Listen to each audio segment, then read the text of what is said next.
हमारे chapter number 1 की आज 7th क्लास है। और जी।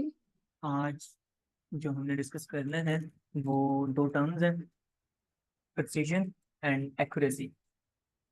देखें, हमारी जो जितना भी नॉलेज है ना साइंस का, साइंस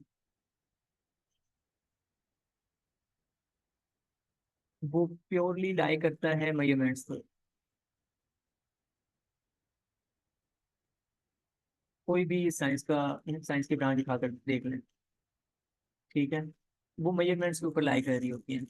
दैट मीन्स के मेजरमेंट्स जो है ना वो बहुत इंपॉर्टेंट पार्ट है साइंस का। तो उस मेजरमेंट को बेहतर बनाने के लिए, उस मेजरमेंट के बारे में ज़्यादा से ज़्यादा एक्यूरेट इंफॉर्मेशन या ज़्यादा से ज़्यादा बेहतरीन इंफॉर्मेशन इकट्ठी करने के लिए या मेजरमेंट्स को बेहतर से बेहतरीन बनाने के लिए हमें दो टर्म्स का पता होना चाहिए, और वो दो टर्म हैं प्रिसीजन एंड एक्यूरेसी।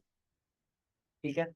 वैसे तो इन दो टर्म्स का आपस में एक दूसरे के साथ कोई ताल्लुक नहीं है, लेकिन हमने इसको एक कंपैरेटिव स्टडी के लिए एक कंपैरिजन के तौर पर डिस्क्राइब करते हैं, ताकि हमें इन दोनों के दरमियान में डिफरेंस भी पता चले और अलहदा अलहदा भी इनके बारे में इंफॉर्मेशन मिले कि हाँ जी ये है क्या टर्म्स। ठीक है।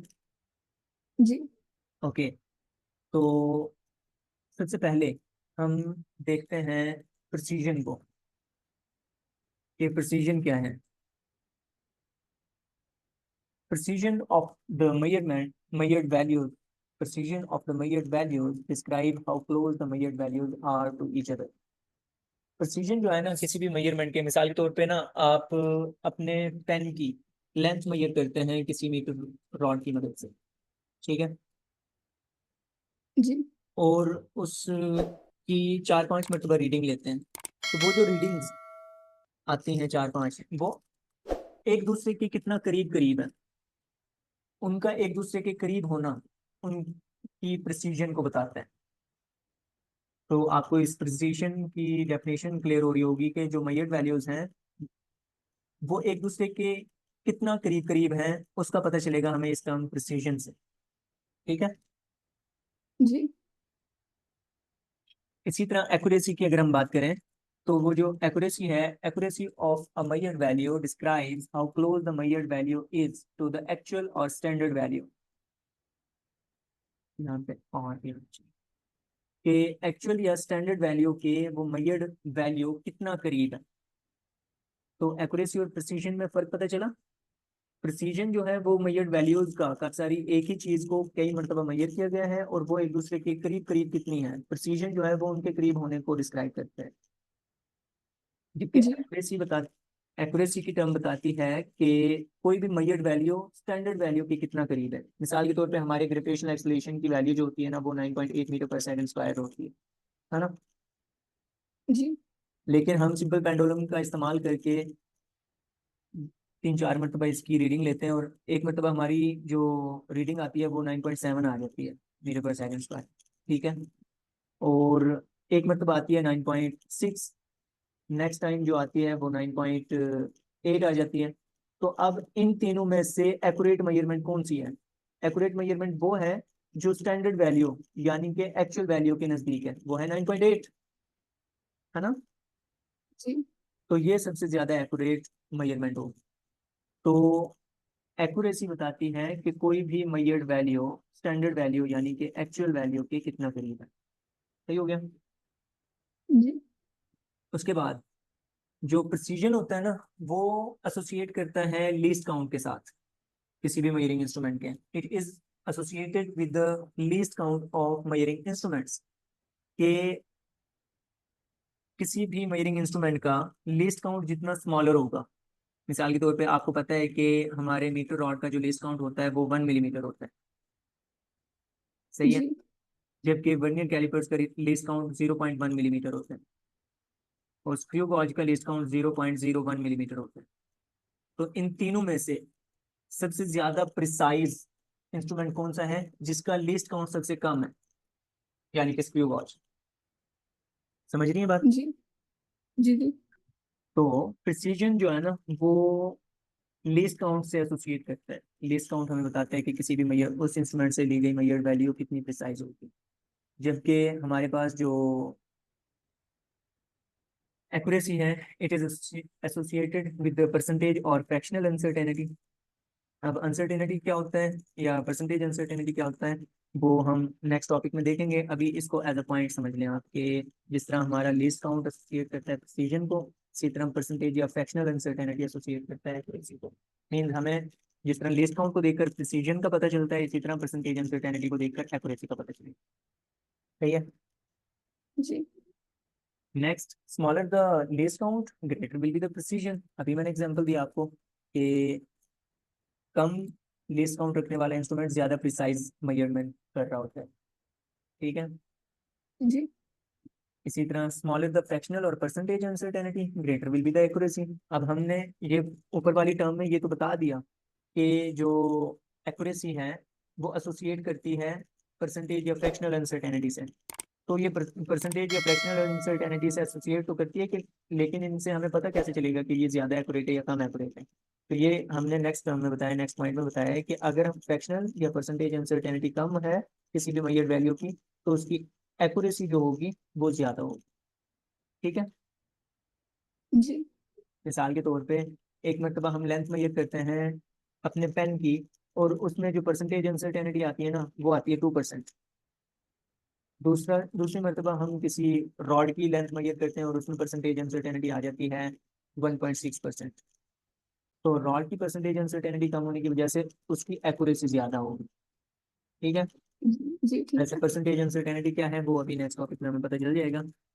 इसी तरह precision is indicated by the absolute uncertainty in the measurement.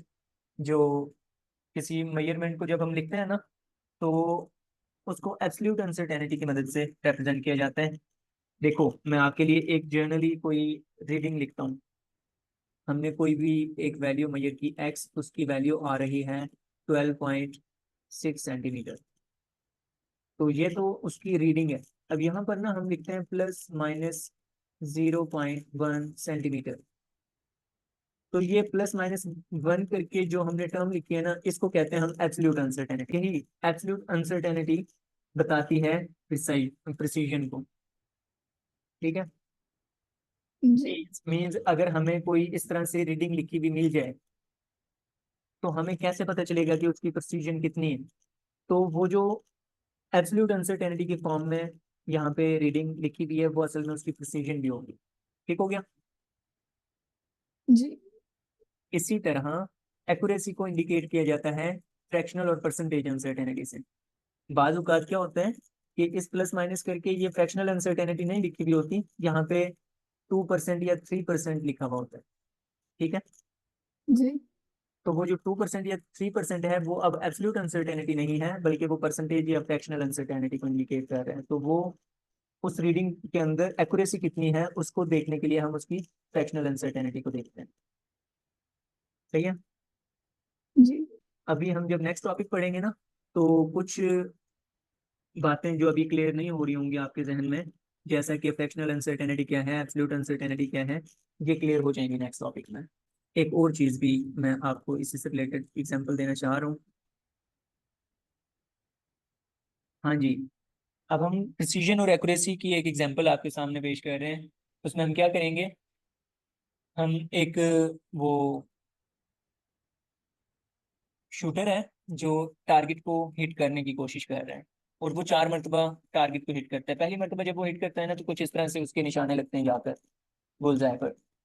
अब आप गौर से देखें कि जो उसने 5 मरतबा गन शॉट लिए हैं, वो क्या एक दूसरे के नजदीक नजदीक हैं, जी और क्या वो टारगेट को सही से हिट कर रहे हैं। जी तो जब वो एक दूसरे के नजदीक नजदीक हैं, तो वो प्रिसीजन को शो कर रहे हैं।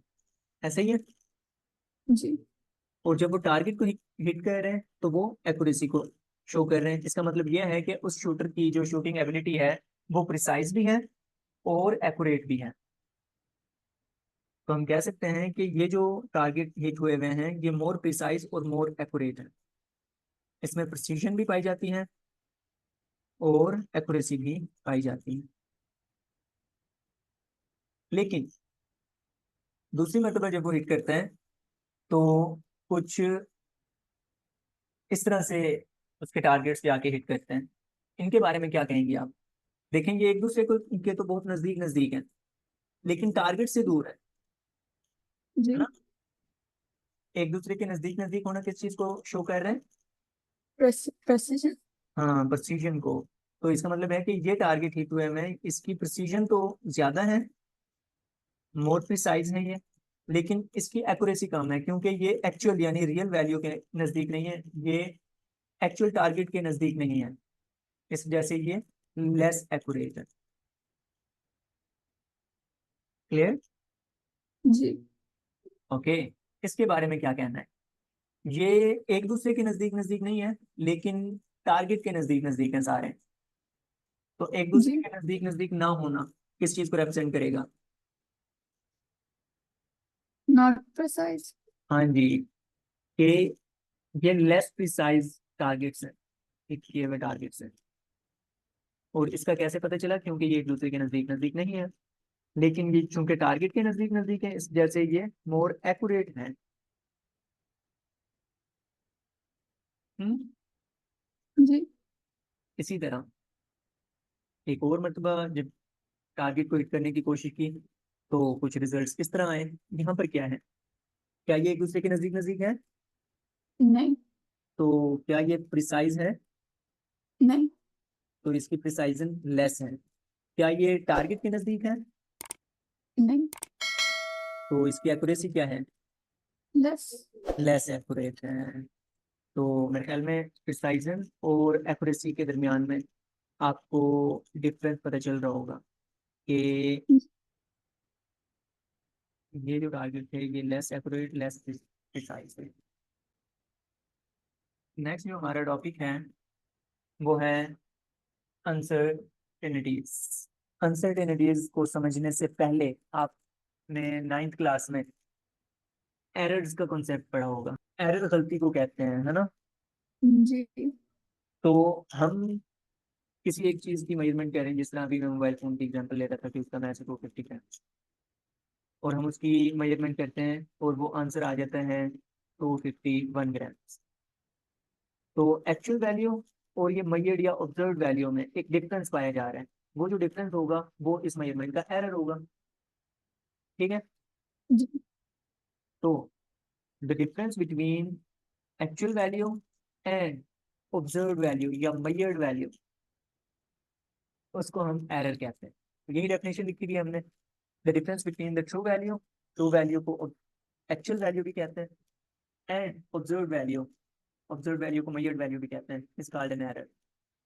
तो एरर को फाइंड आउट करने के लिए हम क्या करते हैं? ऑब्जर्व वैल्यू के अंदर से माइनस कर देते हैं ट्रू वैल्यू, तो उससे हमें एरर का मैग्नीट्यूड पता चल जाता है कि कितना है। तो अभी हम अगर 251 के अंदर से माइनस कर दें 250 को, तो हमें पता चल जाएगा कि हमारी जो रीडिंग है उसमें कितना एरर है। वो 1 ग्राम एरर सामने आ जाएगा। सही है जी। जी। तो जब एरर का पता चल गया, तो हमें नेक्स्ट पता होना चाहिए कि सोर्सेज ऑफ एरर, कि किसी भी रीडिंग को मेजरमेंट को जब हम करते हैं तो उसमें एरर अक्कर क्यों होता है। तो एरर में occur due to following reasons. पहली जो रीजन है वो है नेग्लिजेंस और इनएक्सपीरियंस ऑफ अ पर्सन। कि जो भाईजान मेजरमेंट कर रहे हैं ना, उस बेचारे को पता ही नहीं है, उसको एक्सपीरियंस ही नहीं है कि मेजरमेंट करनी कैसे। जाहिर सी बात है ना? जी। तो एरर तो होंगे। अगर बंदा काम काबिल है, एक्सपीरियंस है, उसको चीज़ों का पता भी है, तो हो सकता है कि वो जो अपरेटस यूज कर रहा है वो फाल्टी हो, उसमें कोई गड़बड़ हो। तो एरर इस वजह से भी अक्कर हो सकता है। जी। नेक्स्ट, अगर अपरेटस भी ठीक है, बंदा भी काबिल है, हो सकता है उसकी टेक्निक जो मेथड इस्तेमाल कर रहा है वो ठीक ना हो। उसके बाद हमें टाइप्स ऑफ एरर के बारे में बातें बताई जा रही हैं कि एरर की टाइप्स कितनी हैं। एरर की जो टाइप्स बताई जाती हैं वो 3 बताई जाती हैं। उनमें से पहला है पर्सनल एरर। दूसरा जो एरर की टाइप है वो है सिस्टमैटिक एरर, ये अपरेटस में खामी होने की वजह से अक्कर हो सकता है। और तीसरा होता है रैंडम एरर। रैंडम एरर किसी खास रीजन की वजह से नहीं होता, ये किसी इन्वायरमेंटल चेंजेस की वजह से हो सकता है। ओके। तो जब हमें ये एरर्स की बातें क्लियर हो जाती हैं, तो अब हम मूव कर सकते हैं अनसर्टेनिटी की तरफ। अब अनसर्टेनिटी को समझने के लिए मैंने आपके साथ शेयर की है एक डायग्राम। पहले तो मुझे बताओ, मैं आपको पहले रीडिंग स्केल के बारे में बता देता हूँ। ये जो स्केल है ना, ये 0 से लेकर यहाँ पर ये 10 मिलीमीटर को बताएगा, ये 20 मिलीमीटर को बताएगा, ये 30 मिलीमीटर को। सही है ना? जी ये स्केल मीटर रूल है। और इसका जो लीस्ट काउंट है, सबसे छोटी रीडिंग, लीस्ट काउंट का पता है ना आपको क्या होती है? जी, सबसे छोटी रीडिंग लीस्ट जो काउंट इज इंस्ट्रूमेंट से दिस। लेता हाँ जी, किसी भी इंस्ट्रूमेंट से ली जाने वाली सबसे छोटी रीडिंग को हम लीस्ट काउंट कहते हैं उस इंस्ट्रूमेंट का। और यहाँ पे जो मीटर रूल इस्तेमाल हो रहा है, उसकी जो सबसे छोटी रीडिंग है वो 1 मिलीमीटर है, तो इसका लीस्ट काउंट कितना है? 1 मिलीमीटर। सो है। आप मुझे देखकर बताओ कि हमारी इस पेंसिल की लेंथ कितनी है? 34 मिलीमीटर्स। 34 मिलीमीटर्स। ओके। अब मैं जरा ना इस सिनेरियो को थोड़ा जूम इन करके आपके सामने पेश कर रहा हूँ। ठीक है?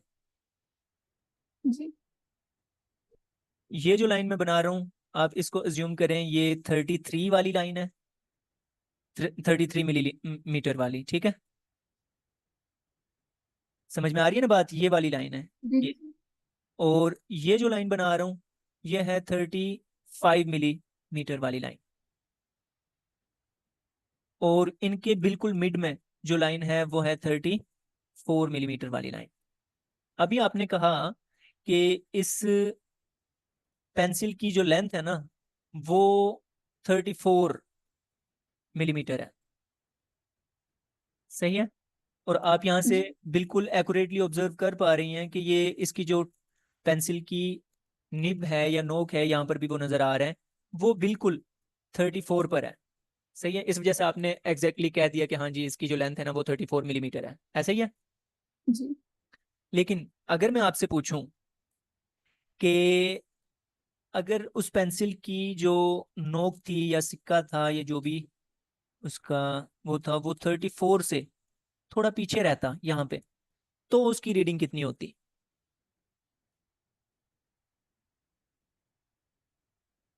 हम्म। 33 पॉइंट कुछ मिलीमीटर होता नो, हमारा जो मीटर रूल है वो तो सिर्फ 1 मिलीमीटर तक सही रीडिंग दे सकता है। पॉइंट्स के बाद तो 1.1 फिर। मिलीमीटर की रीडिंग तो वो दे ही नहीं सकता। वो मिलीमीटर्स में रीडिंग दे सकता है। पॉइंट के बाद जो रीडिंग आएगी वो तो उसका लिस्ट काउंट 0.1 मिलीमीटर बन जाएगा। ठीक है? ये पॉइंट्स के अंदर रीडिंग जी दे ही नहीं सकता। समझ में आ रही है बात? जी जी अब जरा गौर से सुनिएगा। अगर 33 और 34 के मिड पॉइंट को देखें, अगर इस पेंसिल की लेंथ 33 और 34 के मिड पॉइंट से थोड़ा आगे है, तो हम उसको 34 मिलीमीटर ही कंसीडर करेंगे। सही है? जी मैंने कहा कि इस पेंसिल की निब अगर 33 और 34 के मिड पॉइंट से थोड़ा आगे है, तो हम उसकी रीडिंग को 34 मिलीमीटर ही कंसीडर करेंगे। सही है? जी अगर वो मिड पॉइंट पर आ गई है, उसकी जो पेंसिल की निब है वो 33 और 34 के मिड पॉइंट पर रह गई है, तो उस वक्त भी 34 रखेंगे। लेकिन अगर उससे पीछे है, थोड़ा मिड पॉइंट से थोड़ा पीछे है, तो अब उसको हम 33 कर देंगे। समझ में आ रही है बात? जी ठीक है सर। इसी तरह अगर उसकी जो नोक थी वो 34 से थोड़ा आगे बढ़ जाती, लेकिन वो 34 और 35 के मिड पॉइंट से पीछे रहती, तो भी हम उसको 34 ही लिखते। सही है? जी तो अब यहां से आपको पता चल रहा है कि इस लिखे हुए हमें कोई स्टेटमेंट दी जाती है कि the length of a pencil is given as 34 millimetre. अब इस 34 मिलीमीटर के अंदर हमें डाउट रहता है, एक अनसर्टेनिटी रहती है कि ये 34 कब लिखा गया। क्या वो उसकी जो लेंथ थी वो वाकई में 34 थी तब इसको 34 लिखा गया, या 34 से थोड़ा पीछे लेंथ थी उस वक्त इसको 34 लिखा गया? एक डाउट रहता है ना हमारे जहन में। जी तो वो डाउट कितना है, उसको अगर हम मैथमेटिकली कैलकुलेट करें ना, वो डाउट इस 34 से हाफ मिलीमीटर पीछे और हाफ मिलीमीटर आगे तक डाउट है। समझ में आ रही है बात? जी मैंने कहा कि हमारा जो ये रीडिंग है ना 34 मिलीमीटर, उस 34 मिलीमीटर में हमें एक डाउट है कि ये जो 34 मिलीमीटर हमने रखा, या लिखा, ये कब लिखा? क्या उस पेंसिल की रीडिंग वाकई में 34 थी या उससे थोड़ी कम थी, लेकिन फिर भी हमने 34 लिख दी। ठीक है, जी जी सर, समझ में आ गया। तो अब इसमें डाउट कितना है? इसमें डाउट 34 से हाफ मिलीमीटर पीछे तक और हाफ मिलीमीटर आगे तक डाउट है। तो अगर इस इन दोनों साइड के डाउट्स को इकट्ठा करें तो वो टोटल 1 मिलीमीटर डाउट बनता है। ऐसे ही है, जी यानी कि 34 से हाफ मिलीमीटर आगे जाएं तो वो 0.5 मिलीमीटर बनता है ना? जी और हाफ मिलीमीटर पीछे जाएं तो वो भी 0.5 मिलीमीटर बनता है। तो इन दोनों को इकट्ठा करें तो वो बन जाता है 1 मिलीमीटर, है ना? जी तो 1 मिलीमीटर ही इस मीटर रूल का लीस्ट काउंट था, है ना? जी तो हमें पता चला कि किसी भी मेजरिंग इंस्ट्रूमेंट से जब हम रीडिंग लेते हैं तो उस रीडिंग में जो डाउट रहता है वो उसके लीस्ट काउंट के बराबर ही रहता है। सही है? जी जी ठीक है सर। और उस डाउट को ही हम एब्सोल्यूट अनसर्टेनिटी कहते हैं। उस लीस्ट काउंट की वैल्यू को ही क्या कहते हैं? Absolute uncertainty. एब्सोल्यूट अनसर्टेनिटी या सिंपल अनसर्टेनिटी। ठीक है, जी ठीक है। अब इसको प्लस माइनस करके 1 मिलीमीटर क्यों लिखते हैं? वो इस वजह से कि हम अगर इस 34 में 1 मिलीमीटर ऐड कर देना तो वो हो जाएगा 35 मिलीमीटर, और इसके अंदर से माइनस कर दें तो वो हो जाएगा 33 मिलीमीटर। तो इस तरह जी से हमें एक रेंज मिल जाएगी कि हम बता पाएंगे कि उस मीटर रॉड से ली गई जो रीडिंग है वो इस रेंज तक ट्रू हो सकती है, मतलब उसकी जो ट्रू वैल्यू है वो इस रेंज में लाई करती है। सही है? जी तो हम इसको प्लस माइनस करके इस वजह से लिख रहे होते हैं। ठीक है सर। अब इस सारी डिस्कशन के बाद अब जब आपके सामने अनसर्टेनिटी की डेफिनेशन लाई जाए वो ये है। अनसर्टेनिटी की डेफिनेशन मैंने जो लिखी हुई है वो, uncertainty is the range of possible values with in which the true value of the measurement lies. अब जो अनसर्टेनिटी है वो एक रेंज है पॉसिबल वैल्यूज की जिनके अंदर true value of the measurement आ सकती है। समझ में आई बात? जी तो अनसर्टेनिटी का की डेफिनेशन क्लियर हुई भी होगी आपके सामने। जी ओके, उसके बाद काजेज ऑफ अनसर्टेनिटी। अब अनसर्टेनिटी क्यों प्रोड्यूस होती है किसी भी मेजरमेंट में, उसकी भी वजूहत है। पहली, लिमिटेशन ऑफ मेजरिंग इंस्ट्रूमेंट। जितनी भी हम मेजरमेंट्स लेते हैं ना, अच्छा मुझे एक बात बताओ कि अभी आपने देखा कि हमारे मीटर मीटर रूल का जो लीस्ट काउंट होता है वो होता है 1 मिलीमीटर, है ना? जी जो वर्नियर कैलिपर्स का लीस्ट काउंट होता है ना वो होता है 0.1 मिलीमीटर, जबकि स्क्रू गॉज का जो लीस्ट काउंट होता है वो होता है 0.01 मिलीमीटर। ठीक है, अब अगर हम इन तीनों से मेजरमेंट्स लें उस पेंसिल की तो 34 मिलीमीटर हम मीटर रोल की मदद से उसकी लेंथ मेजर करेंगे। वर्नियर कैलिपर्स की मदद से करें तो 34.4 मिलीमीटर, पॉइंट के बाद एक डिजिट आ जाएगा, है ना? जी और अगर स्क्रू गॉज से करते तो वो 34.43 मिलीमीटर, पॉइंट के बाद दो डिजिट्स तक आ जाता। सही है? जी अब आप मुझे बताओ कि इसके अंदर अनसर्टेनिटी कितनी है इसके अंदर? 1 मिलीमीटर। हाँ जी, तो उसको हम प्लस माइनस करके 1 मिलीमीटर लिखेंगे ना? जी ओके, इसका मतलब है कि मीटर रूल से ली गई मेजरमेंट में अनसर्टेनिटी मौजूद है और वो कितनी है उसके लीस्ट काउंट के बराबर। अब आप मुझे बताओ कि वर्नियर कैलिपर से ली गई रीडिंग में कितनी अनसर्टेनिटी होगी? 0.1 मिलीमीटर। शाबाश, क्योंकि उसका लीस्ट काउंट 0.1 मिलीमीटर है तो हम 0.1 मिलीमीटर को प्लस माइनस करके इसके साथ लिख सकते हैं। ऐसे ही है? जी ओके, तो इस 34.43 मिलीमीटर में कितनी अनसर्टेनिटी होगी? 0.01 मिलीमीटर। 0.01 मिलीमीटर। तो अगर मैं इससे भी ज्यादा बेहतर इंस्ट्रूमेंट ले लूँ ना, माइक्रोमीटर स्क्रू गॉज होता है, ठीक है, उसकी जो लीस्ट काउंट की वैल्यू होती है वो इससे भी कम होती है, 0.001 मिलीमीटर होती है, ठीक है। अब इससे जी भी अगर हम कोई रीडिंग लेना 34.432 मिलीमीटर, अब इसके अंदर भी अनसर्टेनिटी लाई करती है इसके लीस्ट काउंट के बराबर, है ना। जी तो इससे पता चला कि हम इंस्ट्रूमेंट को जितना मर्जी बेहतर बना लें, उससे ली गई रीडिंग में अनसर्टेनिटी लाजमी रहती है। हम्म। जी और वो क्यों रहती है? क्योंकि हमारे इंस्ट्रूमेंट की मेजरमेंट की एक लिमिटेशन है, वो एक लिमिट से ज्यादा बेहतर मेजरमेंट कर ही नहीं सकता, ठीक है। जी ठीक है सर। तो अनसर्टेनिटी की काजेज में से पहली काज जो है वो है limitation of the measuring instruments. जो दूसरी काज है वो है स्किल ऑफ एक्सपेरिमेंटर, हमारे जो एक्सपेरिमेंट करने वाले भाईजान हैं, जो साइंटिस्ट हैं, उसकी स्किल में कोई प्रॉब्लम हो सकता है, उसकी वजह से भी अनसर्टेनिटी लाई कर सकती है, ठीक है। जी जी। तो अनसर्टेनिटी का पता चला, एब्सोल्यूट अनसर्टेनिटी का पता चला। एब्सोल्यूट अनसर्टेनिटी मैंने अभी बताया था कि वो लीस्ट काउंट के बराबर होती है ना।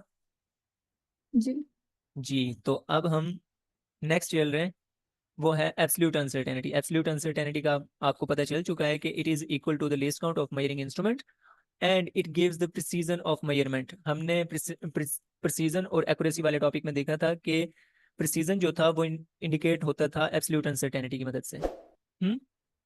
जी तो एब्सोल्यूट अनसर्टेनिटी जो है वो लीस्ट काउंट के इक्वल होती है। फ्रैक्शनल जो अनसर्टेनिटी होती है वो रेशो होता है एब्सोल्यूट अनसर्टेनिटी का मेजर्ड वैल्यू के साथ, और जो फ्रैक्शनल अनसर्टेनिटी होती है वो एक्यूरेसी के बारे में डिस्क्राइब करती है। तो इसको जरा जाने कि अभी मैंने एक पीछे रीडिंग लिखी थी कि हमारी जो पेंसिल है उसकी मीटर रूल की मदद से ली गई जो रीडिंग है, लेंथ है, वो है 34 सेंटीमीटर, 34 मिलीमीटर, है ना, जी प्लस माइनस उसकी एब्सोल्यूट अनसर्टेनिटी, और वो कितनी थी, 1 मिलीमीटर, है ना। जी तो ये जो वैल्यू है ना, ये इसकी एब्सोल्यूट अनसर्टेनिटी है, और ये उसकी मेजर्ड या ऑब्जर्व्ड वैल्यू है।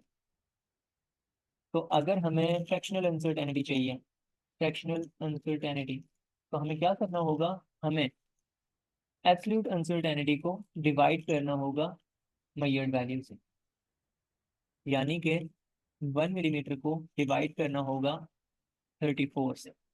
अब देखें आप, एक और डिफरेंस भी जान सकती हैं कि ये जो मिलीमीटर है ये मिलीमीटर से कैंसिल हुआ, तो फ्रैक्शनल अनसर्टेनिटी का कोई यूनिट नहीं होता, है ना। जी तो 1/34 जो भी आंसर आएगा वो उसकी फ्रैक्शनल अनसर्टेनिटी होगी, और उसका कोई यूनिट नहीं होगा। तो एब्सोल्यूट अनसर्टेनिटी और फ्रैक्शनल अनसर्टेनिटी में ये डिफरेंस है कि एब्सोल्यूट अनसर्टेनिटी का यूनिट वही होता है जो मेजर्ड वैल्यू का या ऑब्जर्व्ड वैल्यू का यूनिट होता है, जबकि फ्रैक्शनल अनसर्टेनिटी का कोई यूनिट नहीं होता। जबकि हम फ्रैक्शनल अनसर्टेनिटी से ही परसेंटेज अनसर्टेनिटी भी निकाल सकते हैं। तो हम परसेंटेज अनसर्टेनिटी कैसे निकालेंगे फ्रैक्शनल अनसर्टेनिटी से? हम क्या करेंगे, फ्रैक्शनल अनसर्टेनिटी को मल्टीप्लाई कर देंगे 100 से, तो वो हमारे पास उस मेजरमेंट की परसेंटेज अनसर्टेनिटी आ जाएगी। सही है। जी तो यहाँ पे हमारे पास आकर अनसर्टेनिटी की बातों का और उसके टाइप्स का टॉपिक कंप्लीट हो जाता है। अब आपको एब्सोल्यूट अनसर्टेनिटी का वाज़े तौर पे पता चला होगा कि क्या होती है, उससे फ्रैक्शनल अनसर्टेनिटी कैसे निकाली जा सकती है, और एब्सोल्यूट अनसर्टेनिटी और फ्रैक्शनल अनसर्टेनिटी प्रिसीजन और एक्यूरेसी को कैसे डिस्क्राइब करती है। Is it clear? जी सर। तो मुझे बताओ, इस रीडिंग को देखकर कि इस रीडिंग में उस पेंसिल की मेजरमेंट की प्रिसीजन की वैल्यू कितनी है?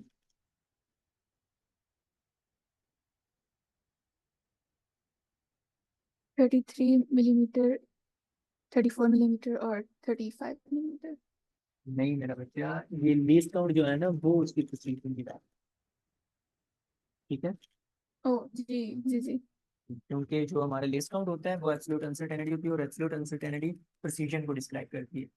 तो प्रिसीजन असल में एब्सोल्यूट अनसर्टेनिटी की फुल फॉर्म। सही है। जी ओके, तो नेक्स्ट हम इंशाल्लाह डिस्कस करेंगे क्या, अनसर्टेनिटी इन फाइनल रिजल्ट्स। अभी मैं कुछ ब्रीफ इंट्रोडक्शन दे देता हूँ आपको, लेकिन टॉपिक को हम कल डिस्कस करेंगे, ठीक है ना। और ये आपके चैप्टर का लास्ट जी टॉपिक है।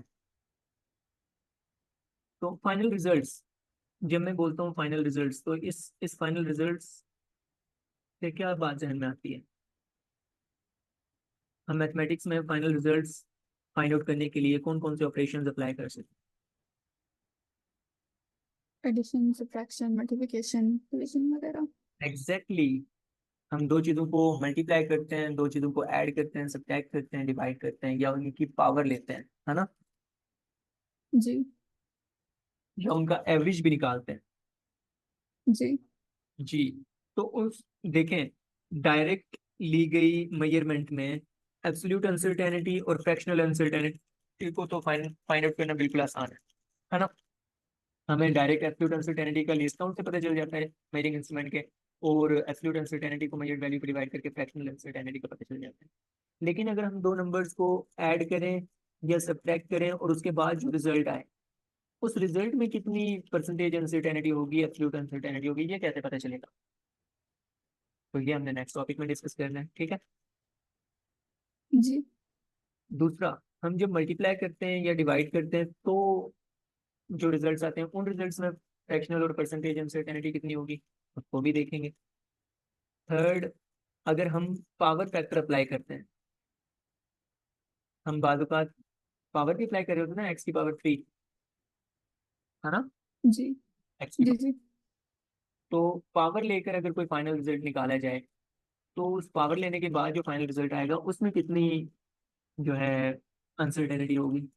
इसी तरह एवरेज भी ले रहे होते हैं हम, उस एवरेज लेने के बाद जो रिजल्ट आता है एवरेज वैल्यू का, उस एवरेज वैल्यू में कितनी अनसर्टेनिटी या एब्सोल्यूट अनसर्टेनिटी होगी। तो ये चीज़ें मेजर करना, डिटरमाइन करना हम सीखेंगे कल वाले टॉपिक में, which is topic rules for calculating the uncertainties in final results. एक और इसके साथ पांचवा पॉइंट भी डिस्कस किया हुआ है, वो है uncertainty in the timing experiment. अगर टाइमिंग एक्सपेरिमेंट परफॉर्म किया जाए, टाइमिंग एक्सपेरिमेंट के फाइनल रिजल्ट्स में अनसर्टेनिटी कितनी होगी, उसको भी फाइंड आउट करना सीखेंगे कल हम, ठीक है। ठीक है सर। ओके जी, ओके जी, मिलते हैं इंशाल्लाह कल।